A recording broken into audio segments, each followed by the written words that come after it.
తాజా అంశాన్ని చూస్తున్నాం. ఉరీ ఘటన ముమ్మాటికి పాకిస్తాన్ ప్రేరేపిత ఉగ్రవాదులే జరిపారని భారత్ పక్కా ఆధారాలు సేకరించింది. వీటిని భారత్లో పాక్ హైకమిషనర్ అబ్దుల్ బాసిత్కు విదేశాంగ శాఖ కార్యదర్శి జైశంకర్ అప్పగించారు. బాసిత్ను తన కార్యాలయానికి పిలిపించుకున్న జైశంకర్ ఉరీ దాడులకు పాల్పడిన వారికి మార్గదర్శకులుగా వ్యవహరించిన ఇద్దరిని స్థానిక గ్రామస్తులు పట్టుకున్నారని, వారిప్పుడు తమ అదుపులో ఉన్నారని తెలిపారు. ఫైసల్ హుస్సేన్ అవాన్, యాసిన్ ఖుర్షీద్ అనే ఇద్దరు గైడ్ల వివరాలను బాసిత్కు అందజేసిన విదేశాంగ కార్యదర్శి వారిద్దరూ పాక్ ఆక్రమిత కశ్మీర్కు చెందిన వారిగా వివరించారు.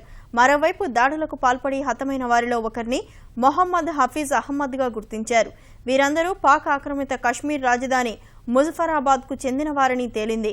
మొహమ్మద్ కబీర్ అవాన్, బషరాత్ అనే ఇద్దరు దాడులకు సహకరించారని తెలిపారు.